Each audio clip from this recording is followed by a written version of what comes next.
Hello everyone, we are back finally, and at CLAT Gurukul today is going to be the mock discussion of legal section of mock 37, and we joined previously also. The class was supposed to be happening from 2:30, but then some problem arose and we had to figure it out. Some problem related to internet connectivity. But now we are back, and this discussion is pertaining to mock 37 legal part to all the CLAT 2020 students who all will be sitting in the examination this time.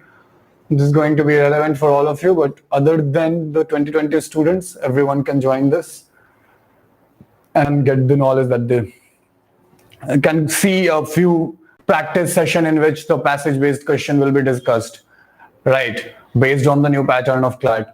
So for that matter, any one of you who wants to join the session, do join it as soon as possible, and we will head into the discussion. So today, also at the same time, I have decided to discuss this thing. Hello, Roshan. Hello, hi. Koi baat nahi. Zarur.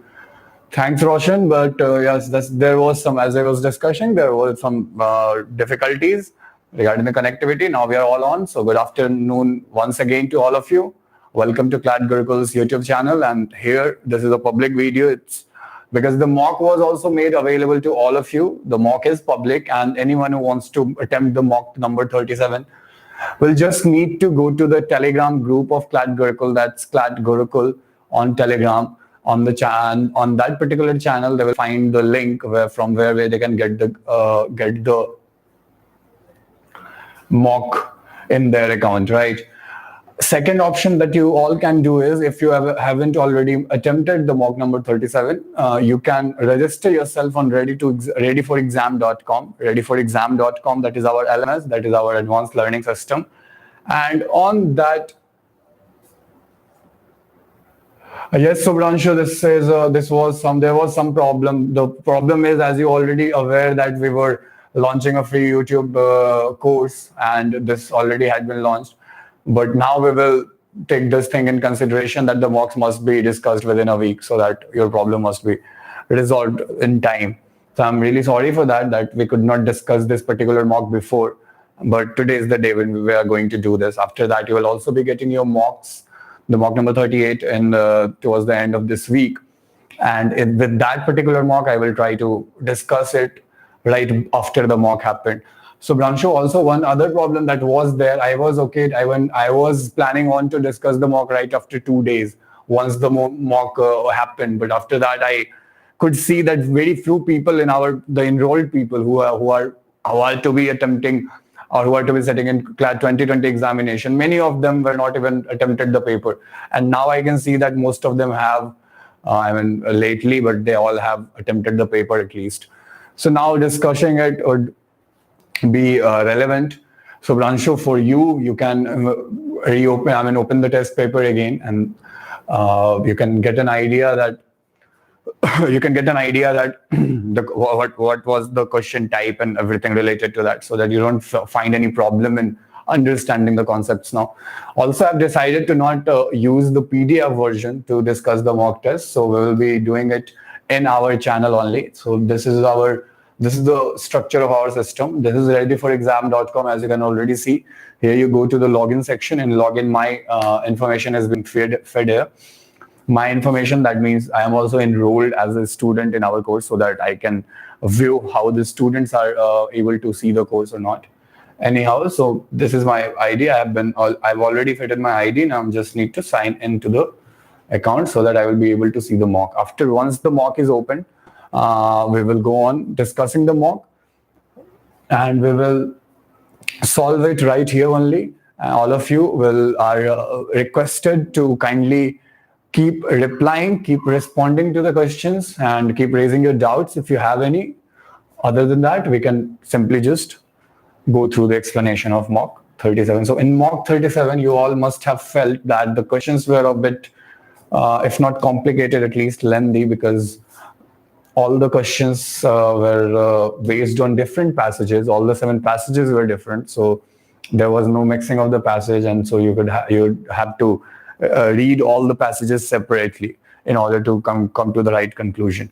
So in the first passage, if you all have still remembered, then the first passage was related to secularism nature of Indian state and what the word secularism means, and in Indian context what the word secular means, right? So in that context, this passage was given. On the basis of that, 5 questions were there. So legal reasoning section is started from question number 1 to question number 35. We have 7 whole passages here, and we'll see if we will try to explain. I will try to explain all the passages. I will try to deal with all the passages. If you have any particular problem related to any question, then raise it here only. I will be able to see it and I will be able to respond to you. With that said, let's head into the discussion. So first passage, if you already have read, if not, then I'm going to just mark the main words here, the main points of this passage here. So for India, the author is saying that in Xavier College versus State of Gujarat, basically what the main point in the first paragraph you can highlight. I am highlighting it here only, and you can see it, that the main point of the first passage, just give me 1 minute so that I can enable writing on the, yeah. Okay, let's go back to Google. There's our, and this is how our interface looks. So if you are someone new to our website, someone new to our channel, and still have not attempted any mock, this is how this whole system looks. And similar, based on if not totally similar, at least some similarity you can find in the system that will be opted by CLAT also, or any other particular law examination also. However, in the first paragraph, we can see that the secularism in Indian context is neither anti-God nor pro-God. Okay, so secularism is neither anti-God nor pro-God. It treats alike the devout, the agnostic, and the atheist. What is the meaning of these 3 words? A devout is someone who believes in God to a very high extent. Atheist is someone who does not believe in God, and agnostic is someone who is in the middle, who somewhat believes also, but somewhat also does not believe in God. Now, finally, it eliminates God from the matter of the state and ensures that no one shall be discriminated against on the ground of religion. So the second point that is to be noted here is no one shall be discriminated on the ground of religion. The Constitution at the same time expressly guarantees freedom of conscience and the right to freely profess, practice, and propagate religion. The third principle we can find is that we all have right to expressly right to have freedom of conscience and the right to freely profess, practice, and propagate any religion that we want. Now the question here that we must ask is whether on expulsion of this word, India would become a communal country. So the question, the author was writing this particular passage in a critique form, where his main contention was, his main argument was that why do we need the word secular in our preamble when we already have Article 25? That's what we'll say later on in the discussion in the passage. After that, he discussed the case of SP Mittal versus Union of India, where it was held that the religion and religious denomination have not been defined, but the preamble promises to secure to its citizen. So religion and religious denomination have not been defined in Indian context. But in Indian context only, the preamble has already provided, or at least secured to its citizens, liberty of thought, expression, belief, faith, and worship. Okay, and we can find this in under many articles, that all the liberty, all the freedom has been protected by the Constitution itself. Finally, the freedom of conscience and the right to profess, propagate, and practice religion flow out of the ideas so expressed in the preamble. Now, the author is also saying that these ideas, that the right to profess and propagate or practice any religion, these all stems out from the preamble only. Let me see your messages if I'm getting any doubt. Yeah, so till now there is no doubt. Okay. Now, in essence, this was taken as a definition for the word religion. Okay, and as the importance of the preamble is growing, if such definition is taken directly from it, like in this case, like in this,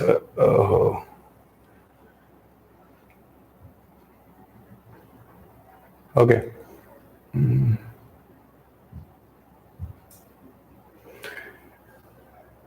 Such definition are taken directly from it, like in this case. Once again, we would subject the cases in question to an unreasonably high standard of secularism when under purview of any sort of violation.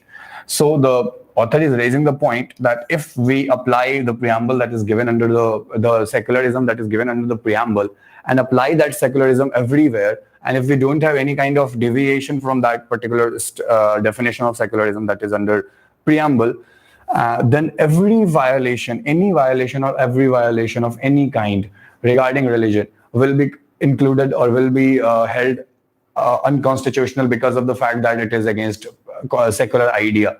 But in India, the secularism was not in this sense. The author, what he is trying to say is, in India, the secularism which is prevalent in the whole wide world is not applied directly like that. So if we go by the preamble standard of secularism, we are not going to reach the desired destination that our founding fathers have thought in their head while framing the constitution. So the second paragraph deals with that. The Indian version of secularism is a little bit different from what is understood in the Western European countries. In the West, state and church is separate and do not intervene each other. Okay. So in the West, the rule is simple. The state and the religion, that means the government and the religion, will not interfere in each other's working. So there is no overlapping between their work. And so they will not just interfere in each other's affair and they will leave each other to do their own work. But this is not the case with India. In India, it does not happen. In India, secularism means respect for all religion and keeping a principal distance from each religion. So for a state we are talking here, the author is trying to talk the concept of secularism in context with the state. So what we have is respect for all religion and keeping a principal distance from each religion. The Indian constitution permits the central government to intervene in the religion. So basically we have the government can intervene in the religion, which is unlike the other countries or the Western countries where secularism means the state cannot ever intervene in the religion. But in India, it is allowed. So the Indian constitution permits the central government to intervene in the religion, but this intervention should be based on in constitution only.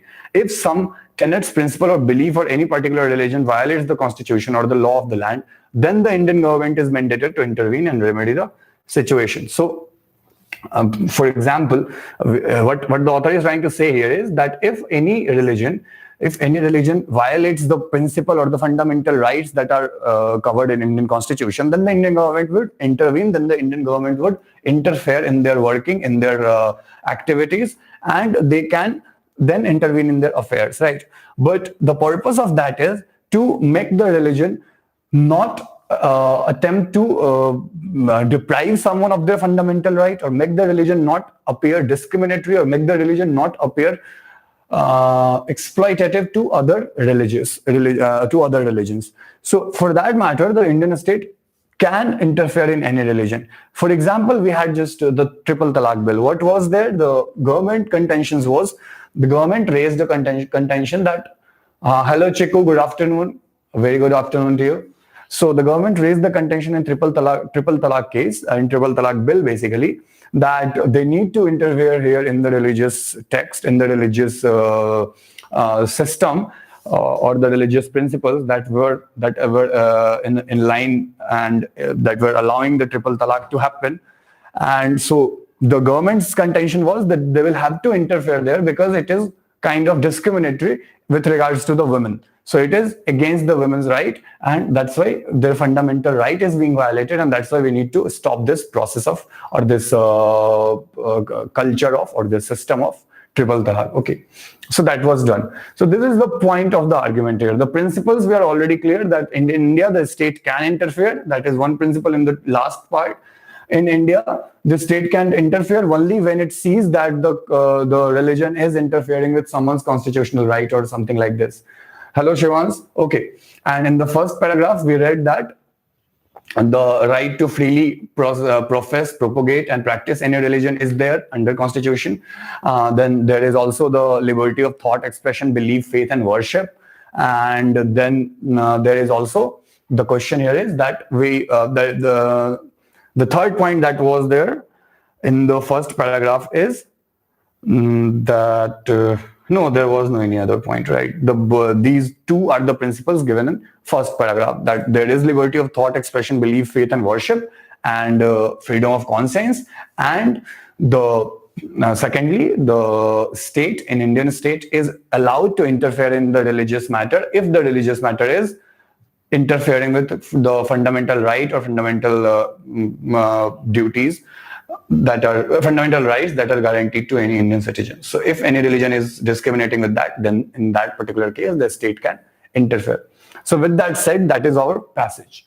Now let's see the first question. So what was happening in the first question, that a group of people formed a new church, Scientologist church, and then they found the new church in India and they established their church. Few people also joined the church. once the church was established and once it got its prominence. Oh, okay. So I missed my introduction part.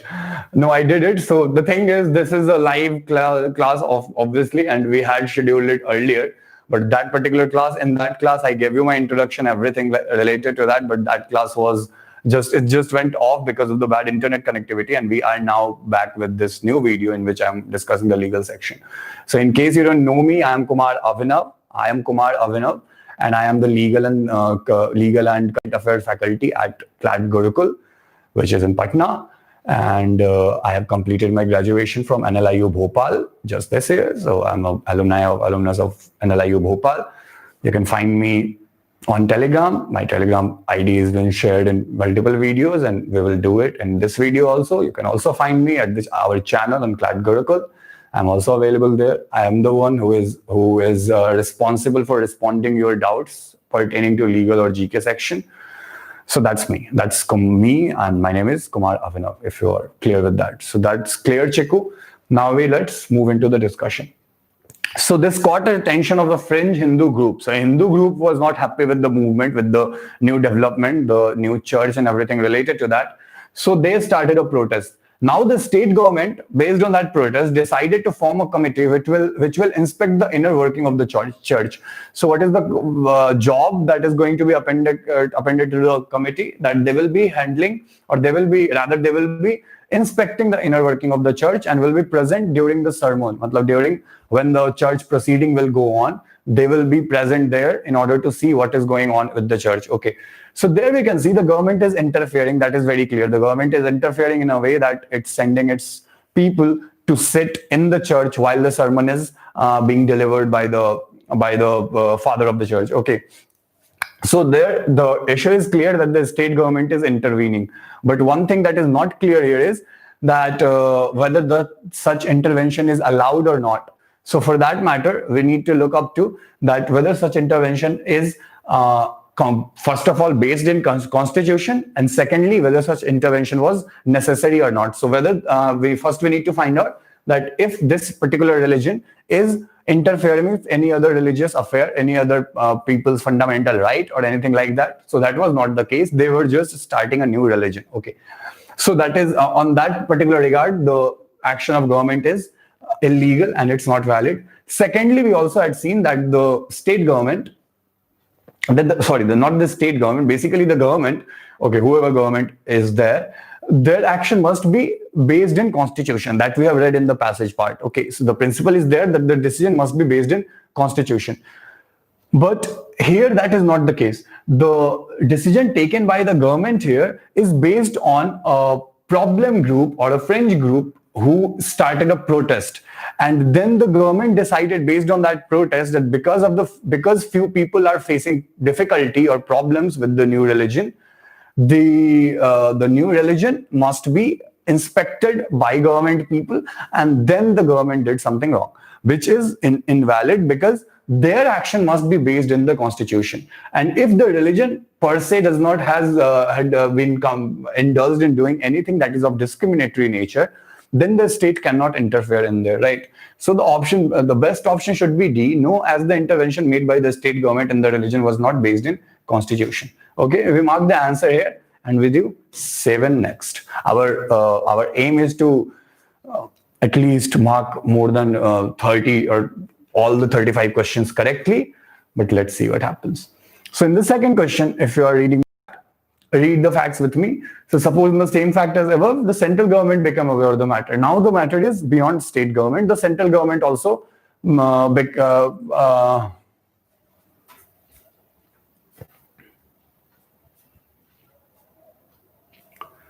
okay. Now in this question, we have this central government. Okay, so central government, what they decided is, they decided to close the church and ban the members to propagate the religion, as the religion was bogus. So not only just they decided to close the church, but they also declared on behalf of everyone that the religion was bogus and not rooted in actual beliefs.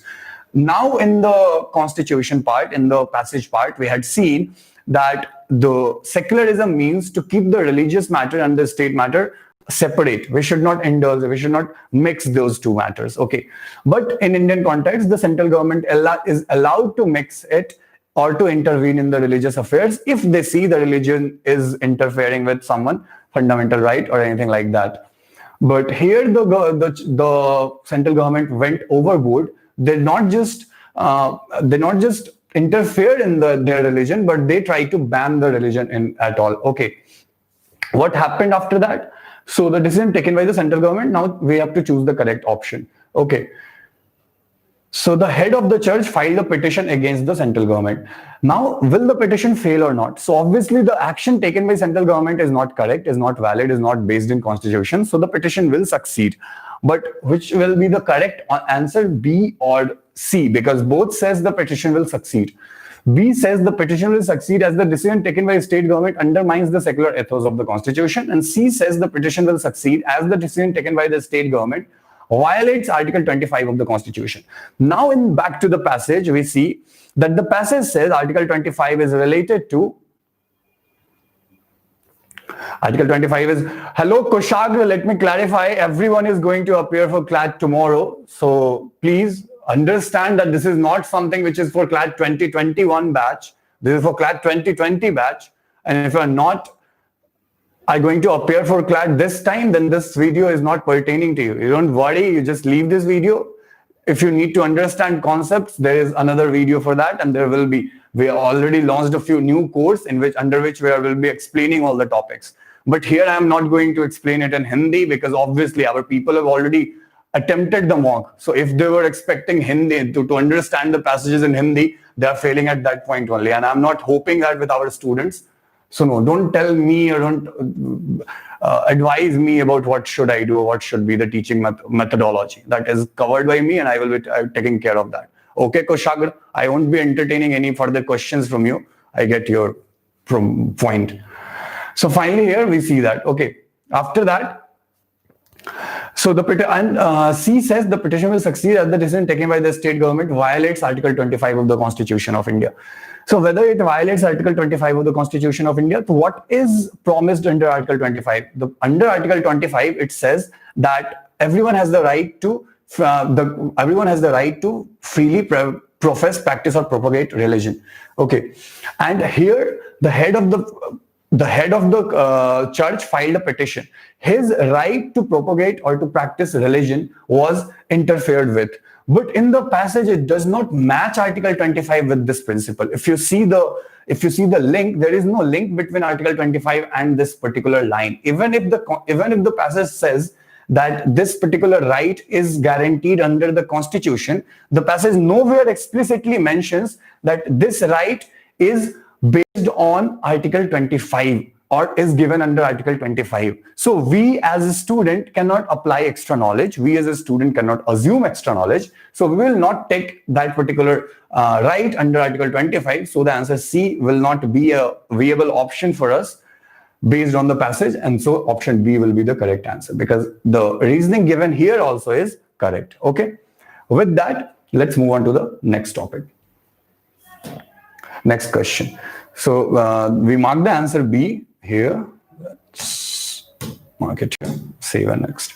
In continuation of the same fact, there were a protest against the order. The central government decided to issue this order, and there was a protest against this order. The people of the Scientologist church gathered together and they started a protest against. But the police, what they did is they detained the protester as they were breaching the place, security in place surrounding the parliament. So protested, not only protested against the order taken by central government to ban the religion, but they also were trying to breach the security that was in place surrounding the parliament area. So the parliament is where our parliamentarians sit to prepare law or to make legislations.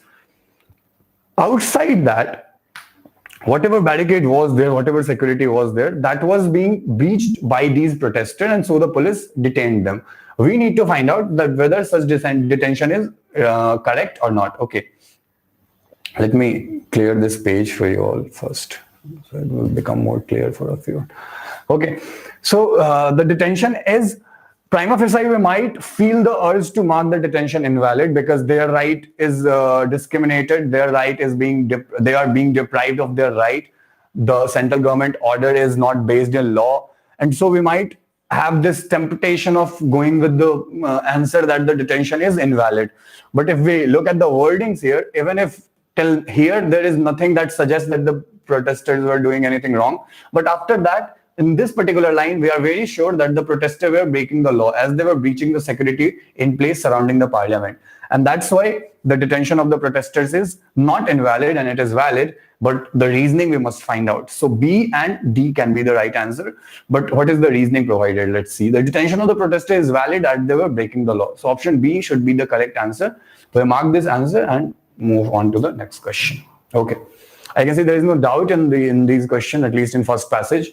The other two questions, if you have any doubt, you can ask it here, or else I will just move on to the next passage itself. I won't discuss question number 4 and 5 because all the questions are of similar nature. If you get the principle and if you're already aware of the principles that are provided in the passage, you will be able to apply those same principles onto the fact and get the right answer. So once the principles are over, I'm not going to explain it any further. The questions are pretty much clear to all of you. If you have any doubt in the question, raise it here so that I can discuss it, or else I will move on to the next topic. Next passage, and that will start from question number 6. Okay, nobody has a problem in the rest of the question. Question number 6 is about the basic structure of Indian Constitution. And in this particular article, we find there are few principles given that India is a sovereign democratic republic. Okay, what is the basic structure? So India is a sovereign democratic republic. It was stated by Justice Chandrachud in a judgment, and there he also stated that equality of status and opportunity shall be secured to all the citizens, that there must be equality of status and opportunity. The state shall not discriminate against any citizen on the grounds only of. So what is equality of status and opportunity? So that means that the state cannot discriminate anyone against any citizen again on the grounds only of. So here this thing is very noteworthy, only of. So there can be discrimination. It's not like the discrimination, no kind of discrimination is allowed at all. There can be discrimination, but it cannot only be based on religion, race, caste, sex, place of birth. Okay. Finally, the state shall have no religion of its own, and all persons shall be equally entitled to freedom of conscience and the right freely to profess, practice, or propagate religion. This is also one other principle that we have, that everyone will have freedom of conscience and the right freely to profess, practice, and propagate any religion that they subscribe to. And finally, the nation shall be governed by a government of laws, not of men. Okay. The nation shall be governed by the government of laws, not of man. मतलब कि कोई आदमी नहीं है who will be making laws. कोई मतलब obviously the आदमी will be. Okay, so obviously I just can see a message here. Shashwat, what is your problem? I am not getting your question. Whom are you asking the question to, first of all, and what does this mean? These questions were in mock number 37. So if you have not yet attempted that mock, then go first, attempt that mock, and then come to this video. Finally, there must be a government of laws. Matlab ki there must be law which is binding on everyone, even the one who are working in the government, even the government, even on the state, even on the prime minister cabinet. On every one of those, the law will be bound, and they will be bound by the law. And so the government actually is the law and not the men who are making those laws. Finally, in Keshwanandan Bharti versus State of Kerala case, the Supreme Court upheld that the validity of 24th Constitution Amendment Act by reviewing its decision. In Golaknath case, the Supreme Court held that the Parliament has the power to amend any provision of the Constitution, but doing so, the basic structure of Constitution is to be maintained. So basically, Parliament can amend any part of the Constitution, but these basic part that we have just discussed in the previous passage, a previous paragraph rather, is not to be interfered with, is not to be amended. Okay, that is the whole passage, all principles that are there. Now let's clear the board and come to first question.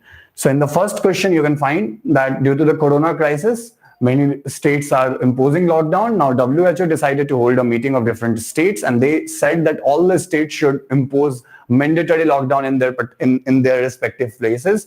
So the states also included Canada. And Canada, in the question it is given that Canada has the same kind of basic structure in their constitution as India. So we will have to find out that will the decision of WHO will be binding on Canada or not. So the principles we are already aware of. There must be three basic principles, three basic structure, and after that any amendment that will be that will happen in the question.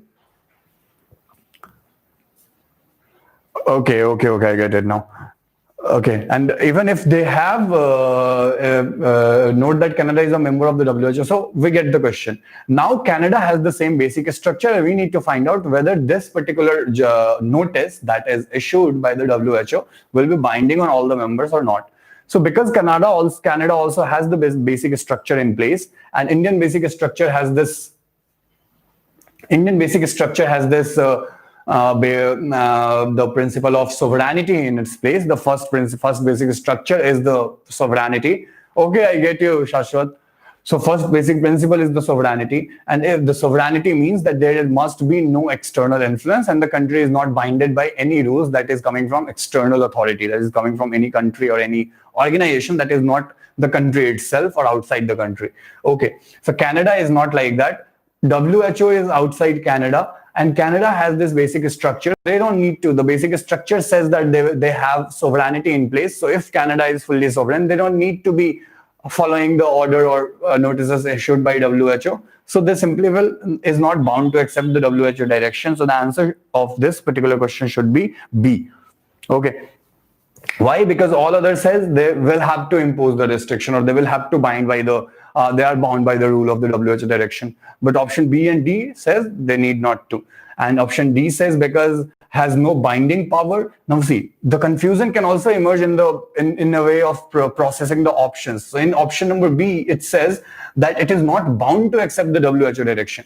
So it is talking about the subject here is Canada, that Canada is not bound to accept the any kind of direction given by WHO. Here the thing changes. Here Canada need not impose the restrictions as the WHO direction has no binding power. So now the subject becomes WHO's direction. It has no binding power. We don't know about that. There is nothing given in the passage or the question that tells us anything about it. So even if WHO's direction might have a binding power, but we know for sure that any state which has a sovereignty is not bound by any rule or is not bound by any direction from external authority. So even if they have a binding power or they don't have a binding power, their power is not going to affect Canada, as Canada is a sovereign state. That was question number 1. Now let's see question number 2 of the same passage, question number 7th of legal section, and that is, in continuation of the same fact, the government of India accepted WHO's stand. The order also stated that all the institutions will be remain closed. So basically what happened is the state imposed lockdown on all the institutions, barring the government offices, barring the public institution like police, like Nagar Nigam, like those kind of the activities of those kind were not restricted or were not suspended. They were all required to come to the office in the regular manner as they were doing before. And so basically what happened is a police officer filed a complaint against the government order, and it said that if they're allowing the private companies to suspend their operation and to give the clients, give their employees leave for a few days till the situation recovers, why are we doing so? Why are we coming to the offices daily, and why are we not provided with the leave or why our offices are not being closed down? So basically the main contention here is that government is trying to discriminate between the government employees and the private employees. But we know that discrimination is allowed. In the passage we have seen that the discrimination is allowed. That's why there is so many things that is in there, like discrimination, let's say. So discrimination means there shouldn't be any kind of inequality. But we all know that in India, few inequalities, like for Kisan, the loans generally get waiver. But if you ask for a loan waiver in case of a student who got loan from a company, from a bank, for his studying or for his educational need, he cannot ask for the same loan waiver that the farmers usually get. Why? There is a kind of discrimination between the farmer and the student. And it happens because of the fact that farmers need special,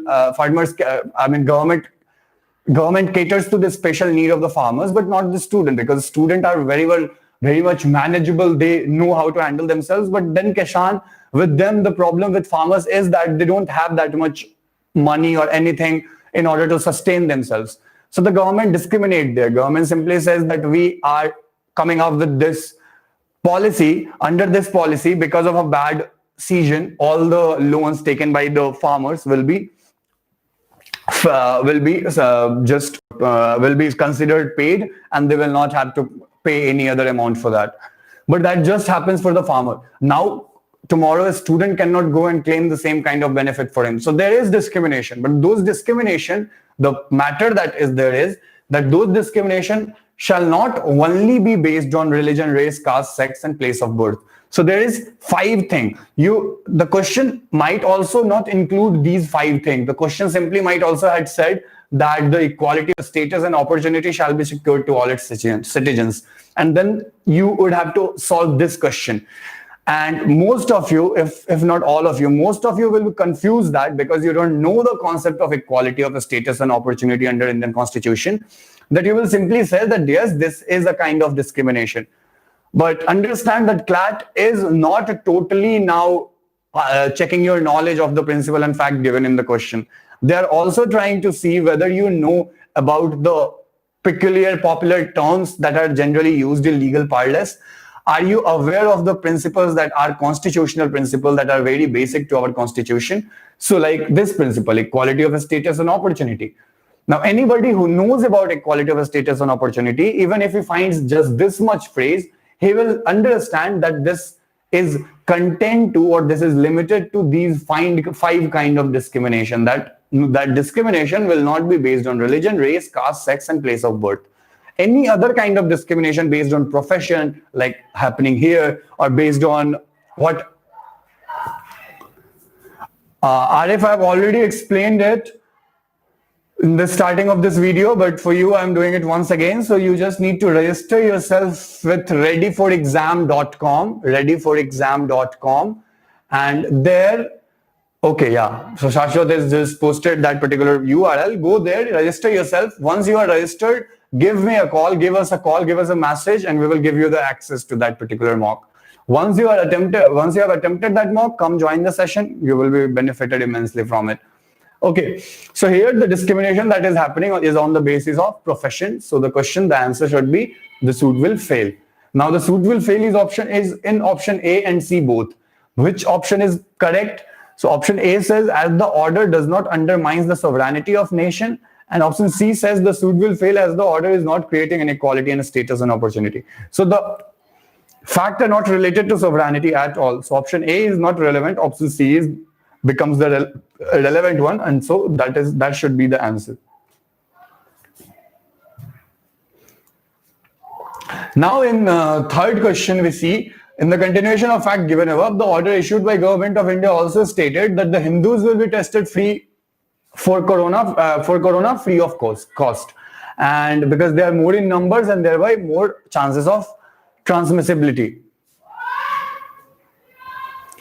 Okay, Shastro, that was great. I mean, it happened with you because you might have already got the access of the mock, but not everybody has the access. So if anybody faces the problem of not being given the access of the mock, then you can call me. We'll give you the package. We'll assign you the package. After that, you will be able to see that mock or attempt that mock. If you already have, that's very great.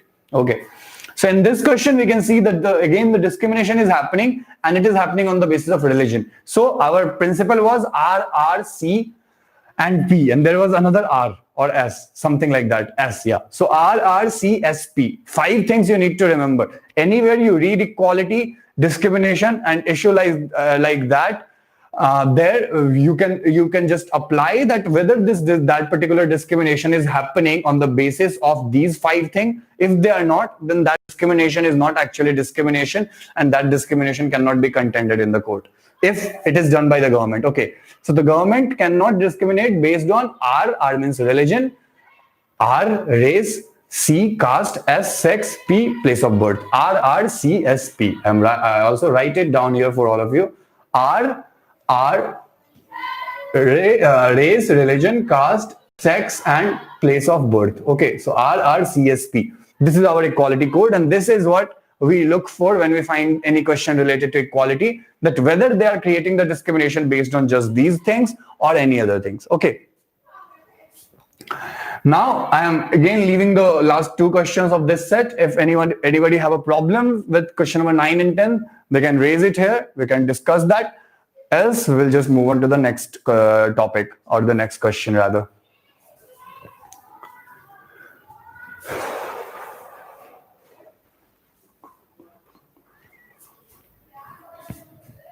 Anyone having any doubt in question number 9 or 10?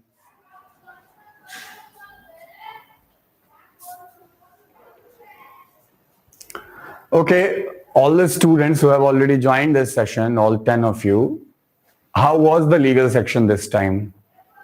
I need to have some feedback from you guys, because there is still 3 mocks left, and those 3 mocks will have the CLAT based pattern obviously, but I want to make it most relatable and most in order to make it similar to what the CLAT has asked. So in order to get that, I need to have some feedback from you guys. So what you guys think about mock number 37, and was that easy? Was that complex? Were you able to solve all the questions very easily, or were the questions complex or the passages complex? Shashwat Nayan is sub talented either. That's what I'm asking also. If you all are talented, and I can gauze that information, because there's just 9 to 10 people are seeing these videos. So I'm probably guessing that all of those who are seeing must attempted the mock, and it was good for them also. I mean, they really want to analyze that mock in a proper manner, and that's why they are here. If you have not attempted the mock, there is no reason for you to be here. It was good, Shivans. Okay. Shashwat is saying it was challenging. No, it is Siddharth Shankar Singh. Comprehensive. It was good. It was good. Okay. So with that said, let's see our passage number 3. That starts with question number 11. Passage number 3 is related to the jurisdiction part. So here we will see about yeah, Shubhranshu did good. I mean, I was happy about his result. His attempts were good, and especially in legal section also he marked questions correctly. So yeah, let's come to the discussion again. In Supreme Court has 3 kinds of jurisdiction: original, appellate, and advisory. What does these jurisdiction means? Original means a case which directly comes to a court, that is its original jurisdiction.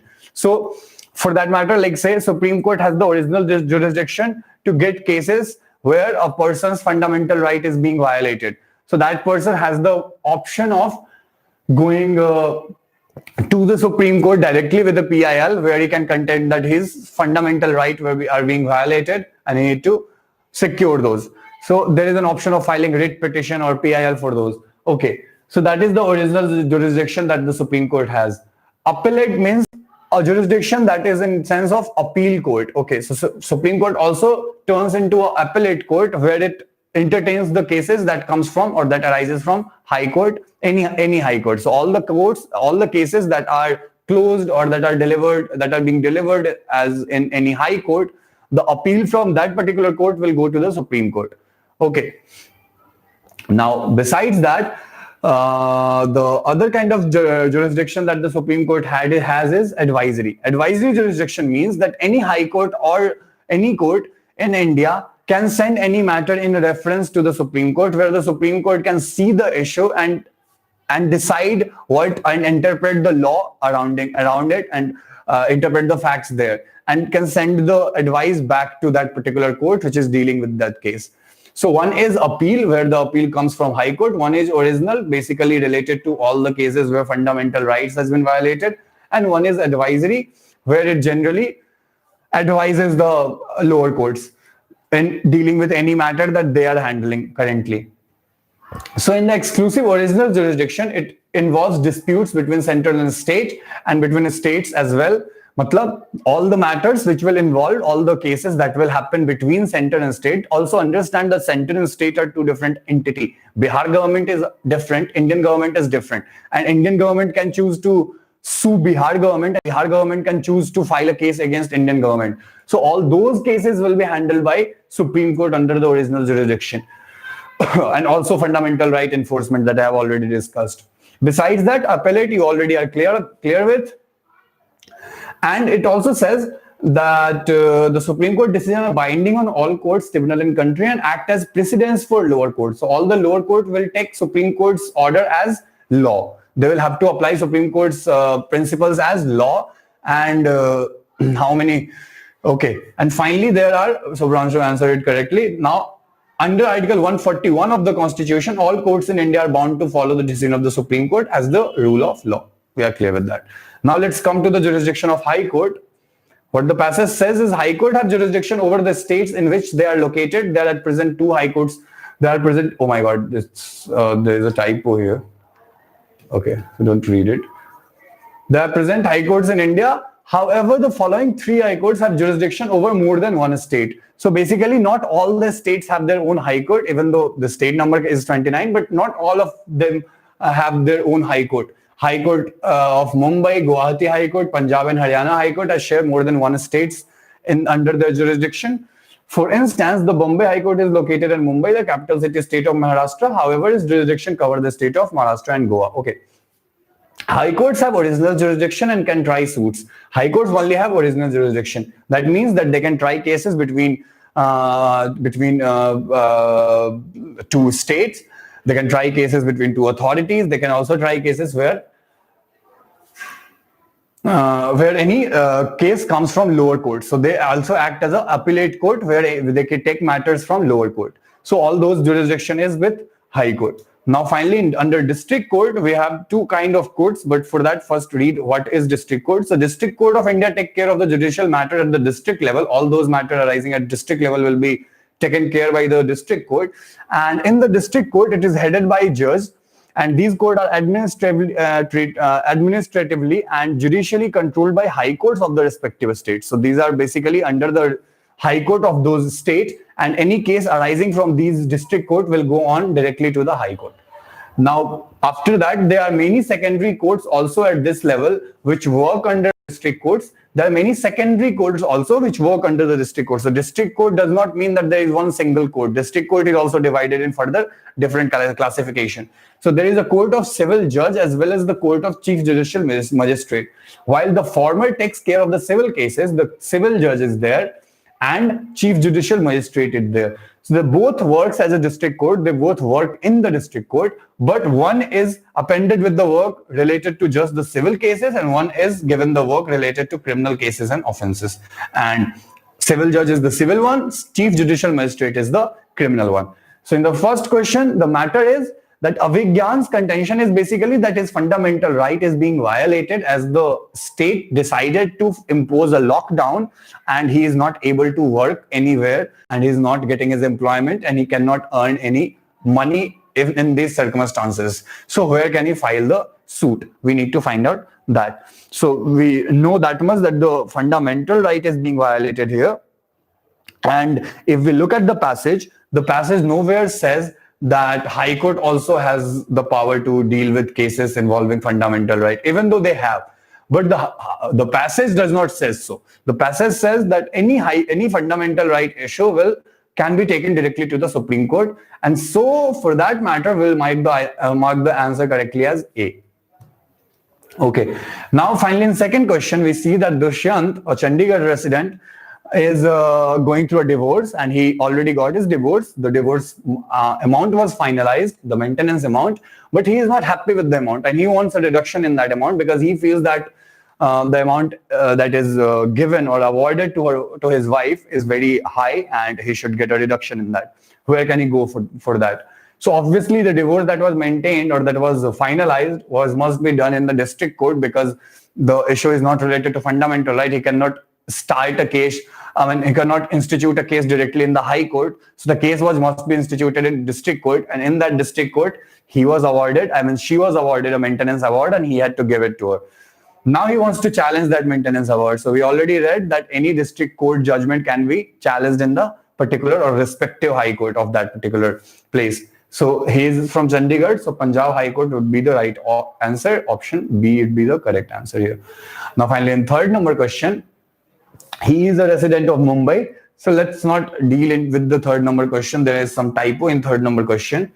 Because see, the problem is he kept trespassing into other property, and the person that property was being trespassed, his contention is that his fundamental right to live with dignity was being violated. But that is not the case. So he cannot go in Supreme Court directly, because even though he is contending that his fundamental right to live with dignity is being violated, that is not the case, because he's just trespassing. He's just trespassing into his property. He's not committing any crime against him. It's just trespassing, and the nature of trespassing we don't know. So if you read about trespass, there is one more thing to know, that trespass is generally a civil wrong. Okay, trespass is generally a civil wrong until and unless the trespass is not the only crime that the person was committing. So let's see, I trespassed into B's property or yours property just to trespass or just to cross the road.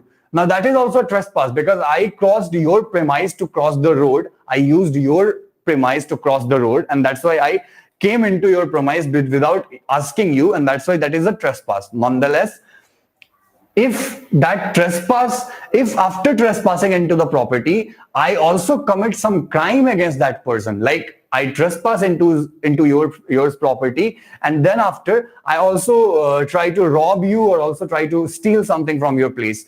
Now that would be a criminal trespass, but that is very rare. Only when after trespassing you commit something which is criminal, or you commit a criminal act, then only it becomes a criminal trespass. Other than that, it is generally a civil wrong, and that's why the case is generally goes to civil judge court.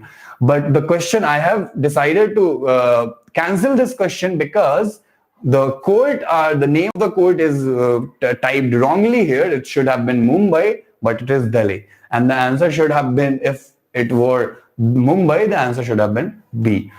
That's why this question was cancelled. Question number 13 stands cancelled. Now let's move on to the fourth passage. I'm leaving question number 14th and 15th. If anyone of you have any problem in those, you can put it up here in the chat. I will deal it separately, but if not, I will move on to the next topic, or the next passage rather. So in the next passage, the fourth passage, if we see what is being discussed. So fourth passage is about section 19 of the CRPC. So section 19 basically says that whenever a judgment has already been pronounced, okay Rahul, question 14 में तुम्हें doubt है, 14 में हम देख रहे हैं कि सम्राट के पास एक स्पोर्ट्स कार है, वो जाता है जयपुर में. एक दिन सम्राट अपने मॉल में शॉपिंग कर रहा था, उसके बाद वो पार्क मॉल में शॉपिंग करने गया था. वहां जब वो पार्क कर रहा था कार में, तभी उसको दूसरे कार ने बहुत ही तेजी से हिट किया. अब सम्राट के कार में बहुत सारे डेंट्स आ गए हैं उस कारण से, और उसको बहुत सारी इंजरी भी हुई है. हमें चूज करना है कि कौन सा फोरम करेक्ट होगा जहां पे सम्राट एक क्रिमिनल सूट फाइल कर सके against the driver. Okay, let me clear this for you. तो क्वेश्चन क्लियरली खुद कह रहा है कि उसको क्रिमिनल सूट फाइल करना है against the driver.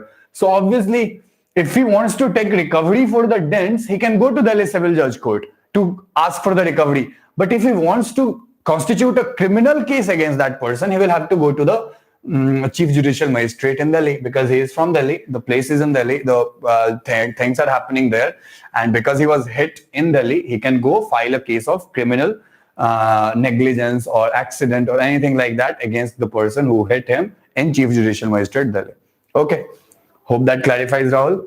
With that said, let's come see the next passage. So next passage is basically section 19 CRPC, which deals with the situation where a judgment that has been delivered and the court comes to know that there is another accused in the same case whose name was not included in that. Okay, and if in that particular case, if the judgment is already delivered, so see, a trial happens in different parts, right? We all know that. So a trial, how it starts with the investigation. Okay, so first investigation happens, then charge sheet gets filed in the court.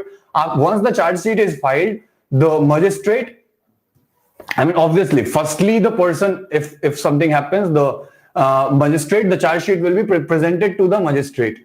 Once the magistrate have the charge sheet, he will analyze the charge sheet and he makes that whether the crime that is presented there makes out or not. If the magistrate is of the opinion that the charge sheet is right and the person must be and the trial must start, then the magistrate will allow the trial to start, and then the proceeding will move into the next phase, which is trial. And once the trial is done, finally comes the judgment part, and once judgment is declared, everything is over, there is nothing left in that process. Well, okay, so this is a shortcut. This is not the whole process, but a skeleton process, which you can see: investment, charge sheet, magistrate, trial, and judgment. So section 19 deals with the same situation. When in any of these stages, okay, before judgment, if the court finds out that the accused is not the only accused, there are other people also who are absconding, and they must be included in the trial with the accused against, in order to punish them for their crime. So if the judge is of the opinion that there must be another addition of another person to the proceeding, that must be done during the trial process or before that. That cannot happen once the judgment has been delivered. That's what this passage is trying to say. That once a judgment has been delivered, after that the judge, even if he knows that in that particular case there are other accused which should be added, the judge cannot add them, because they can be added only before the judgment is announced. Okay, so that is the situation of the law at this point of time. However, the passage does clarify that the same law is under the scrutiny of Supreme Court, and the Supreme Court is deciding on the validity of it, and if it find it not working, they might order to change it. Okay, now in the second passage we read about section 19. It says that the 9 is a typo here, it's simply section 19. So it says that a person who is not accused but it appeared from the evidence that he has committed the offense, such person may not be named in FIR or was named in FIR, but his name was dropped in police report submitted, the power under section 19 can be used against them. So as I told you, even if, let's say, A and B committed a crime, to make it more clear to you, let me go to this website. I need a blank paper, right? Okay, so let's see, A and B committed a crime. Okay, A, B, and C. So three of these are criminals. A and B were caught by police. They didn't reveal anything about C in front of the police. The police caught them. The police prepared the police report, also the charge sheet. Okay, and what they did is, with the charge sheet, that they presented the charge sheet to the magistrate. The magistrate ordered the trial, and the trial was going on. So let's say that the situation at this point of time is that the trial was going on for A and B. Now during the trial, A said that not just me and B, but C is also responsible. Okay, A himself said that. Okay, and if not himself, let's say the police also find out during the trial that C is also responsible. So police informs the judge that we also need to include C in the trial.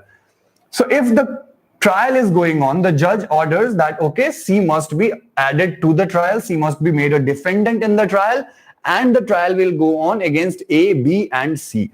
So that will be done under section 19 of CRPC that we just read. Okay, but in doing so, the court must take notice that if the same thing has happened once the trial was over and once the judgment was delivered. So let's say the court has already delivered its judgment, and once it delivers, after that, let's say they come to know that C is also responsible for the crime. Now they don't have the authority to add these C also as a defendant in the crime and start his trial. They will have to let go of C from that trial, and they don't have any other recourse against C. So that's what I was trying to explain here. Okay. Now let's come to the question. Dre and Doc are member of NWA gang. Okay. Also, there are a few more principles here. The principle is not over. Article number 20 and 21 is also given here. Article 20 says no person shall be convicted of any offense except for violation of the law in force at the time. You all must be aware of Article 20. This is the three-pronged security, or you can say right that is given to an accused to save himself in the legal system. And this particular article is very important. Okay. So there 3 things are mentioned, that first of all, एक आदमी को आप एक ही crime के लिए 2 बार convict नहीं कर सकते हो. दूसरा कि एक आदमी एक ही क्राइम के लिए 2 बार प्रोसिक्यूट या फिर पनिशमेंट नहीं ले सकता है. और तीसरा कि एक आदमी कंपेल नहीं किया जा सकता है अपने ही आपके अगेंस्ट विटनेस देने को, अपने ही आपके अगेंस्ट एविडेंस देने को. ओके, पहला ये था कि जो क्राइम एक टाइम पे जो आदमी कुछ किया और उस टाइम पे अगर वो क्राइम नहीं था और बाद में वो क्राइम बन जाता है, so you cannot categorize his action at that time as a crime, because at that point of time his action was not categorized as crime. He was not knowing at that time that what he was doing was a criminal activity. He was doing it because there was no law regulating that thing. And if the law comes later in time, the law cannot say that now that law is in place, the authorities cannot say that now that law is in place, we will prosecute him under the new law. That cannot happen. So these 3 tests are these 3 rights are for the accused, and that is promised under Article 20. Article 21 is right to your life. We already know that. But if you need further clarification, we can do it later sometime. But let's come to the question first.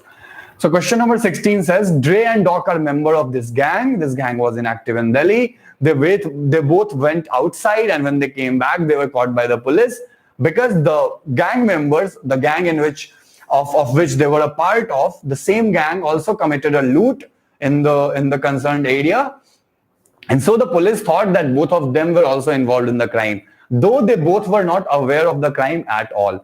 Now the police wants them to actively participate in helping or cooperating with the police in order to get to the real criminals. We will have to decide what are the options available to them, if the police do or what he can't do. We know what rights does he have. Okay, that he cannot be made compelled to be a witness against himself, or all those kind of rights we already know. Now come to the options. He will have about the fellow gang members. He can choose not to cooperate with the police as he is not involved to share the truthful information about the gang member, or the police would arrest him for planning the loot. Now option D is far-fetched. We don't know that if he is going to do that, the police will actually blackmail him and will arrest him under some false cause. Option A says he will have to share the information about the fellow gang member. It does not provide us the reasoning, but at least it says that he will have to. Option B says he is not involved, so he does not need to cooperate with the police. Now that option is incorrect, because we all know that we all have a responsibility, a fundamental duty to cooperate with the police or any governmental authority for that matter under all the circumstances. And C says he can't be compelled to be a witness against himself. So he is not being compelled to be a witness against himself because he is being compelled to adduce information about his gang members and not about himself. So the correct answer cannot be B, cannot be C. D is a faulty logic. Option A left, which is the Valli, which is Valli information, that is not incorrect at least, and so we will go with option A. Okay. After that, come to question 17. That says the police also started questioning to Dre regarding the involvement in a killing that happened a while back in the town. The police had suspicion on Dre and Doc as they left the city just after the murder was committed. Now, what they will now do? Because now the point is, now they will have to share information which the police believes that they themselves are involved in. So here he has the option of not cooperating with the police as his promised fundamental right under Article 20, where he cannot be compelled to be a witness against himself. Why this is not coming down? Yeah. So where it is given that he cannot be compelled to be a witness against himself. So we need to find that in order to mark the correct answer. First say he will have to reveal. No, he can choose not to cooperate as he is not involved in any crime. We don't know that. Option C is the right one because it says he can choose not to give them any information as he can't be compelled to be a witness against himself. Okay? You're getting this, right? If you're not getting this, raise your doubts here. I mean, I will not repeating it again and again. This is your responsibility to raise any doubt if you have any. But if you are already clear, then we can go on to the next question. So that's that. Okay. He can choose not to give any evidence because the police has already suspicion on him. And if he decides to, he can choose not to give the information because he has the power not to give. So he has the right to be not compelled against compelled to be a witness against himself. Okay, the correct answer here should be C. Now come to question number 18, where we see that in the continuation of the same facts above, suppose police had also found out some evidence indicating Dre's involvement in the murder, and that was committed some days before. The police investigated and prepared a charge sheet.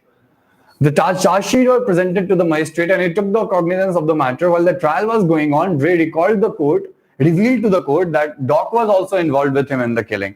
So basically, court became aware that Doc is also involved, and the stage is trial. What will happen now? He also adduced some evidence. Choose the correct option.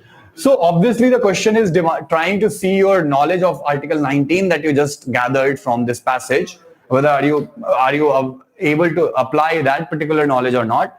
So because the case was before the magistrate, the trial was still going on, the judgment has not been delivered, and Doc's involvement in the killing came out. Okay, so here the Doc can be summoned because the stage of this particular thing is still at trial. So option C should be the right answer here, and you can see it in the facts that is the right answer or not. For option 18, right? We have question number 18 here. So question C, Doc can be summoned at this. Sorry, not C.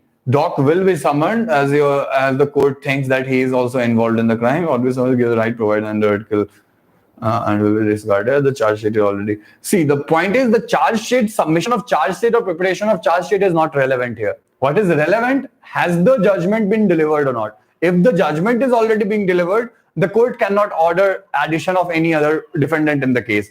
But if the case is still going on, if the trial is just going on, if the judgment is not yet delivered, he obviously can summon him to be included in the trial. So what will happen is option B will become the right answer. Doc will be summoned to the trial. Okay.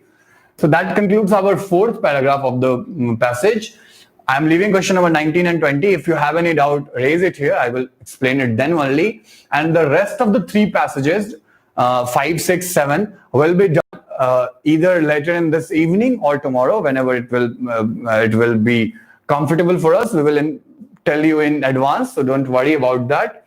But the first 4 passages is already discussed. If you still have any doubt, you can also ask me over the Telegram.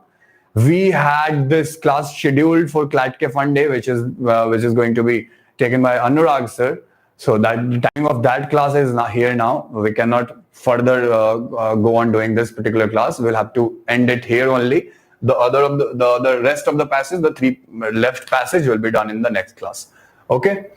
If you have any doubt, ask me on Telegram. I will respond to you there only. Okay. And with that said, all of you who have some time in your hand, who are not totally busy in preparing for CLAT 2020, do come and visit us on our YouTube channel. Be there, raise your comments also there, be in the chat box. So that will obviously help you in your preparation if you are a 2021 student or 2022 student in all the cases. And for those who wanted to reattempt the mock, the process is very clear to you. So this was all from my side. I will be joining you soon again for the discussion of the rest of the 3 passages that are still left. Until then, take care of yourself. Bye-bye.